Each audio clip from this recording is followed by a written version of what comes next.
Hello guys, I am advocate Dishank from Dishank law academy. आज हम पढ़ने जा रहे हैं सेक्शन 39। सेक्शन 39 बात करता है आपका कि guidelines for the child to take assistance of experts. यानी कि स्टेट गवर्नमेंट अगर कुछ रूल्स एंड रेगुलेशंस बनाने चाहिए कि जो हमने ऊपर पढ़ा था सेक्शन 38 में कि आपका जो एविडेंस रिकॉर्ड होगा, अगर कोर्ट चाहे तो स्पेशल एजुकेटर्स ले सकती है या कोई साइकोलॉजी वो है, मतलब कोई भी आपका स्पेशल एजुकेटर्स होंगे उनको अपॉइंट कर सकती है बच्चे की स्टेटमेंट रिकॉर्ड करने के लिए।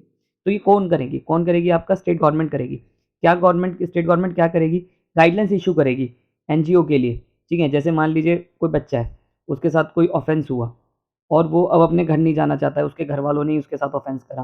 ठीक है, तो वो एनजीओ जाएगा। अब एनजीओ कौन सी एनजीओ होनी चाहिए, उस एनजीओ में क्या क्या होना चाहिए, क्या क्या नहीं होना चाहिए, ये स्टेट गवर्नमेंट बनाएगी। ठीक है, तो सिंपली बात ये कह रहा है कि जो स्टेट गवर्नमेंट है shall prepare a guidelines for use of non government organisation, professional experts have knowledge of psychology, social work का क्या उनकी एजुकेशन होनी चाहिए, क्या नहीं होनी चाहिए, अपॉइंटमेंट कैसे होगी, कैसे नहीं होगी, ये करेंगे with the pre trial trial stage of assist. मतलब ट्रायल होने से पहले। देखिए, ट्रायल की स्टेज कब आती है? ट्रायल की स्टेज शुरू ही तब होती है जब आपका चार्जशीट आ जाती है कोर्ट में। चार्जशीट आने के बाद आपका कोर्ट उसमें कॉग्निजेंस ले लेता है, देन आपका ट्रायल बिगिन होता है। अब बात करें सेक्शन 40 की, तो सेक्शन 40 की बात करता है कि right of a child to take assistance of legal petitioner. ये जज साहब है, ये प्रोसिक्यूशन है, ये अक्यूज है। अक्यूज तो किसी को भी अपना वकील चुन सकता है। ठीक है, और साथ ही साथ में वो उसको अगर उसके पास पैसा नहीं है तो डीएलएसए से वकील मिलाएगा। ठीक है, लीगल सर्विस अथॉरिटी से। अब यहाँ पर क्या करता है, जो स्टेट की तरफ से तो स्पेशल पीपी होगा ही होगा। ठीक है, यानी कि विक्टिम का जो वकील है वो स्पेशल पब्लिक प्रोसिक्यूटर होगा। पर साथ ही साथ में अगर वो चाहे तो किसी और भी एडवोकेट को हायर कर सकती है। ठीक है, विक्टिम चाहे तो किसी और को भी एडवोकेट हायर कर सकते हैं। अगर वो खुद पैसे वाले हैं तो खुद एडवोकेट को हायर करना चाहे तो कर सकते हैं। अगर वो चाहे तो डीएलएसए से भी वो एक वकील कर सकते हैं, मतलब सर्विस अथॉरिटी से भी फ्री में लीगल काउंसिल अपॉइंट कर सकते हैं। हालांकि उनको पीपी तो मिलता ही है, एसपीपी होता ही है, स्पेशल पब्लिक प्रोसिक्यूटर उनके पास होता ही है, बट तब भी चाहे वो कर सकते हैं। अब बात करें सेक्शन 41 की। सेक्शन 41 कहता है कि सेक्शन 3 से लेकर 13 तक नहीं अप्लाई होगा। देखिए, क्या होता है, किसी बच्चे का मेडिकल एग्जामिनेशन करवाने से पहले तो उसके पेरेंट्स की कंसेंट लगती है। जैसे मान लीजिए ये बच्चा है, उसकी मेडिकल एग्जामिनेशन करवाना है तो उसके पेरेंट्स या उसके जो लीगल गार्डियन है, अगर उसके पेरेंट्स नहीं है तो लीगल गार्डियन है, उनकी कंसेंट लगेगी। बट सेक्शन 41 ये कहता है कि सेक्शन 3 से लेकर 13 तक जो ऑफेंसेज हैं, जिसमें आपका सेक्सुअल हैरेसमेंट हो गया या आपका पेनिट्रेटिव सेक्सुअल असॉल्ट हो गया या कोई भी आपका ऑफेंस हो गया जो 3 से 13 तक में फॉलोअप होते हैं, उस केस से रिलेटेड आपका कोई उन बच्चे की मेडिकल एग्जामिनेशन करवानी है। ठीक है, मेडिकल एग्जामिनेशन करवानी है, तो क्या माँ-बाप की कंसेंट लगेगी? आंसर इज़ नो, कंसेंट नहीं लगेगी। जैसे आपको मैं बताता हूँ, कोई विक्टिम है, उसके साथ सेक्शन 3 का ऑफेंस हुआ है, ठीक है? अब आईओ चाहता है उसकी वो मेडिकल एग्जामिनेशन करवाना। अब मेडिकल एग्जामिनेशन के लिए जब वो ले जा रहा है बच्चे को, तो वहाँ पर वो माँ-बाप से पूछेगा? तो आंसर है चाहे तो पूछ सकता है, चाहे ना पूछ सके। तो यहाँ पर कंसेंट ज़रूरी नहीं है माँ-बाप की। अगर बच्चे के साथ ऑफेंस हुआ है तो मेडिकल एग्जामिनेशन बच्चे का होगा ही होगा, माँ-बाप अलाउ करे या ना करे।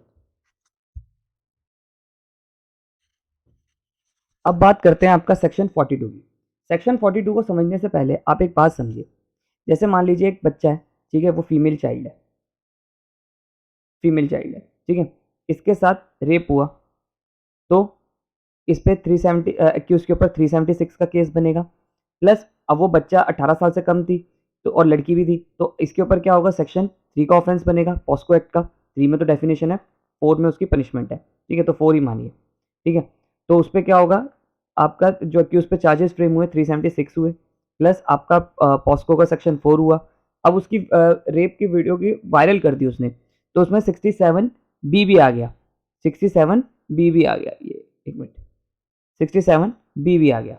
अब यहाँ पर पनिशमेंट किस में मिलेगी? मान लीजिए 376 में आपका 10 साल की पनिशमेंट है, ऐसा है नहीं, और इसमें आपका लाइफ इम्प्रिजमेंट की सज़ा है और इसमें 3 साल तक की सज़ा है। अब अक्यूज़ को सज़ा कैसे सुनाई जाएगी? अक्यूज़ को सज़ा ऐसे सुनाई जाएगी, अगर इनमें से अभी आपको बताएँगे, तो इसमें जो भी ग्रेटर पनिशमेंट है, जैसे इसकी ग्रेटर पनिशमेंट है, अगर पनिशमेंट की बात करें तो यहाँ पर ग्रेटर पनिशमेंट जो भी ऑफेंस में होगी, जैसे इसमें सेक्शन 4 में ग्रेटर ऑफेंस है, उसे उसके हिसाब से ही सज़ा सुनाई जाएगी।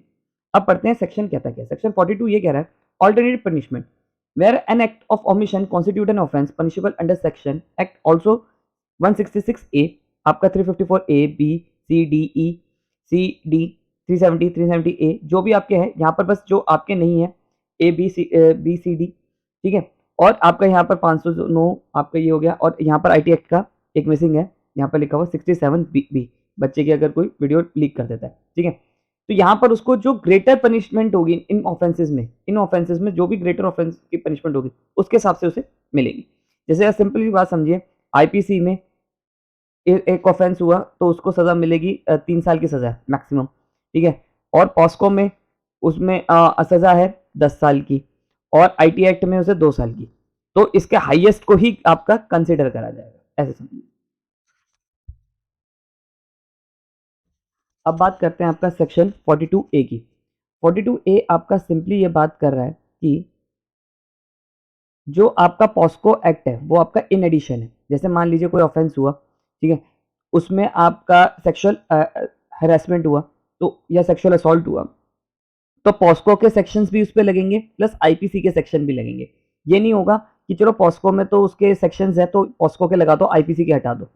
दोनों के सेक्शन साथ लगेंगे। जैसे मान लीजिए कोई फीमेल बच्ची है, ठीक है, फीमेल बच्ची के साथ कोई सेक्सुअल पेनिट्रेट होता है, अब उस पर सेक्शन 4 भी लगेगा कि उसके ऊपर, तो सेक्शन 376 रेप का भी चार्ज लगेगा। और अगर IT का तो IT का भी लगेगा। ये नहीं कि दोनों में पेनिट्रेटिव सेक्सुअल असॉल्ट है तो आपका पॉस्को हटा दो 376 लगा दो, या पॉस्को लगा दो 376 हटा दो, ऐसा नहीं होगा।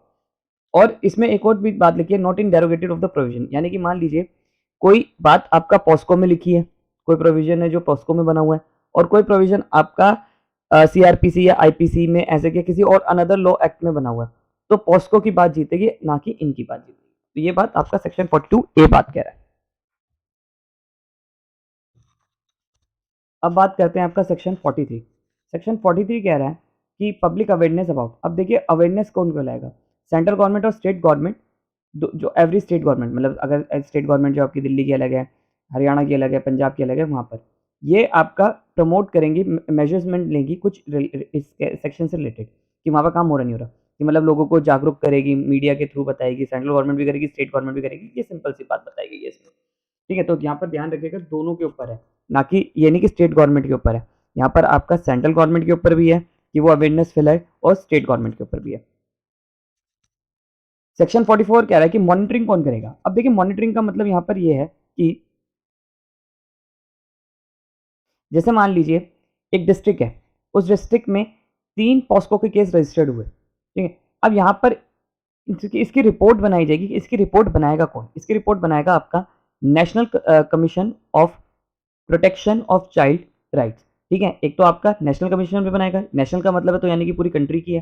स्टेट कमीशन की बात करेंगे तो स्टेट की होगी, अलग अलग स्टेट्स की होगी, ठीक है। तो इनको पावर मिली हुई है कि ये आपका एनुअल रिपोर्ट बना के देंगे, ठीक है। और कहाँ देते हैं ये एनुअल रिपोर्ट, हालांकि इसमें ये बात नहीं लिखी हुई है, एनुअल रिपोर्ट बना के कहाँ देंगे, ये आपका पार्लियामेंट में देंगे, पार्लियामेंट में देंगे या स्टेट लेजिस्लेचर में देंगे, ठीक है। तो यानी कि इनके ऊपर मॉनिटरिंग कौन करेगा कि पॉस्को के कितने केस रजिस्टर्ड हुए, स्टेट गवर्नमेंट ने काम क्या करे, क्या मेजरमेंट्स लिए, कितना पैसा खर्च करा, क्या नहीं करा, मतलब बच्चों से रिलेटेड या रिहेबिलिटेशन पे बच्चों का क्या ध्यान रखा जा रहा है, वो चीज़ का ध्यान भी आपका ये रखेंगे। इवन ये कोर्ट्स पे भी नजर रखेंगे कि कोर्ट ने कितनी जल्दी डिस्पोज ऑफ करे पॉस्को के केसेस। ये सब आपका नेशनल कमीशन भी कर सकती है और स्टेट कमीशन भी कर सकती है, और इसकी एनुअल रिपोर्ट बना के वो पार्लियामेंट में या स्टेट लेजिस्लेचर में भी दे सके। अब बात करते हैं आपका सेक्शन 45। सेक्शन 45 क्या कहता है? अब बात करते हैं आपका सेक्शन 45।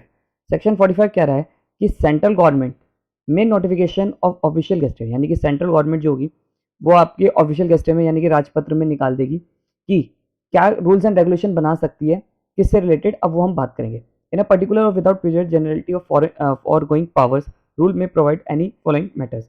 इन मैटर्स में सेंट्रल गवर्नमेंट को पावर है वो है, जैसे मान लीजिए किसी बच्चे की जो पोर्नोग्राफी की वीडियो है, ठीक है, उसे कैसे डिलीट करना है, डिस्ट्रॉय करना है, और रिपोर्ट करना है, कैसे उसको उस मटेरियल को किस तरह से ख़त्म करना है, और कौन सी अथॉरिटी कर सकती है, कि पुलिस कर सकती है या आपका कोई भी अथॉरिटी जो उसे डिलीट करेगी, कुछ करेगी, उस अथॉरिटी कैसी बनेगी, कैसे नहीं बनेगी, सेंट्रल गवर्नमेंट उससे रिलेटेड रूल्स बना सकता है।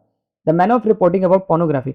अब जो पोर्नोग्राफी के मटीरियल है उनको कैसे इन्वॉल्व करेगा, क्योंकि जो कुछ साइट्स होती हैं आपका जो पोर्नोग्राफी ऐसे दिखाती है वो बाहर की होती है, ठीक है, उन पे कैसे एक्शन होना है क्या नहीं होना, क्योंकि वो सेंट्रल गवर्नमेंट का इशू आ गया, क्योंकि बाहर के जो एक्सटर्नल फैसले होते हैं वो आपका सेंट्रल गवर्नमेंट लेती है, तो उनको कैसे डिलीट करना है, कैसे नहीं करना, उन चीज़ों से कैसे डील करना है, सेंट्रल गवर्नमेंट उससे रिलेटेड आपके रूल्स एंड रेगुलेशन बना सकती है। Qualification experience of A fees कितनी देनी है, किसकी क्वालिफिकेशन एक्सपीरियंस, यानी कि जो आपके एक्सपर्ट चुने जाएंगे, जो जैसे कोई बच्चा है उसकी स्टेटमेंट रिकॉर्ड करवानी है, ट्रांसलेटर की ज़रूरत है, या स्पेशल टीचर की ज़रूरत है, उनकी क्या फीस होगी, क्या नहीं होगी, क्या क्वालिफिकेशन होगी, उनसे रिलेटेड भी, ठीक है। केयर एंड प्रोटेक्शन और एन इमरजेंसी मेडिकल ट्रीटमेंट, क्या केयर हो सकती है, क्या इमरजेंसी मेडिकल ट्रीटमेंट लेने चाहिए, सेक्शन 19 में जो बता रखे हैं, वो उससे रिलेटेड भी सेंट्रल गवर्नमेंट रूल्स बना सकती है, ठीक है। बात समझी, यहाँ रूल्स की बात हो रही है।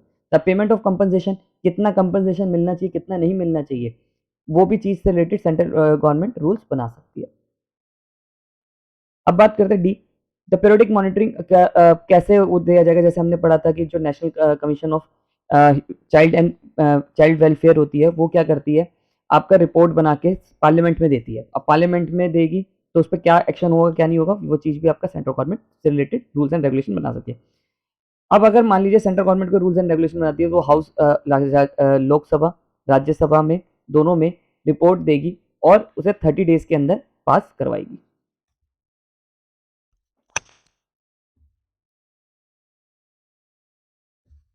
अब बात करें सेक्शन 46 की। सेक्शन 46 कह रहा है रिमूव डिफिकल्टीज। मान लीजिए कोई एक्ट से रिलेटेड कोई डिफिकल्टीज आ जाती है, तो उसके कौन डिसाइड करेगा, डिसाइड करेगा आपका सेंट्रल गवर्नमेंट डिसाइड करेगी कि उसकी कैसे कोई एक्ट में से कोई अमेंडमेंट करनी है, कुछ करनी है, कुछ चेंजेस करने हैं, वो कौन करेगी, आपका सेंट्रल गवर्नमेंट करेगी, ठीक है।